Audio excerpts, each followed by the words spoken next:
এটা গুৰুত্বপূৰ্ণ খবৰ দিবলৈ লৈছো। দুৰ্ঘটনাৰ আশংকা কৰি ৰাজ্যত বন্ধ কৰিলে ফেৰী সেৱা। গুৱাহাটী উত্তৰ গুৱাহাটীৰ মাজত ফেৰী সেৱা বাতিল, ডাঠ কুঁৱলীয়ে আৱৰিছে ব্ৰহ্মপুত্ৰ। ইপিনে দুৰ্ঘটনাৰ প্ৰতি আশংকা কৰি আভ্যন্তৰীণ জলপৰিবহণ বিভাগৰ এই সিদ্ধান্ত আমি পুনৰ জনাইছো।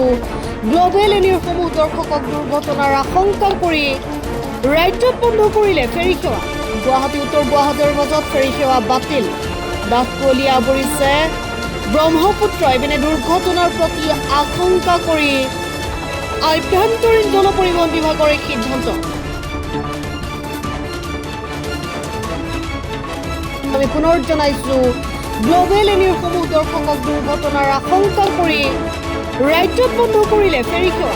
গুৱাহাটী উত্তৰ গুৱাহাটীৰ মাজত ফেৰী সেৱা বাতিল, ডাঠ কুঁৱলীয়ে আৱৰিছে ব্ৰহ্মপুত্ৰ। ইপিনে দুৰ্ঘটনাৰ প্ৰতি আশংকা কৰি আভ্যন্তৰীণ জলপৰিবহণ বিভাগৰ এই সিদ্ধান্ত।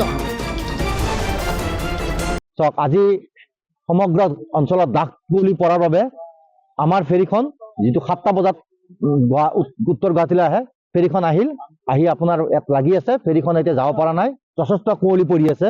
গতিকে যাত্ৰীসকলৰ যথেষ্ট অসুবিধা হৈছে। সিফালে আপোনাৰ আমাৰ যিটো ৰজাদুৱাৰ ঘাটৰ 6টা বা 6:30 যিটো খেপ আছিল, সেইটো টেপো অহা নাই, কেঞ্চেল হৈছে। এতিয়া আমাৰ 7:30 আছিল, এতিয়া আমাৰ যাব পৰা নাই। গতিকে অকণমান কুঁৱলী ভাঙাৰ লগে লগে আমি পুনৰ চলাচল কৰিবলৈ ব্যৱস্থা কৰিম।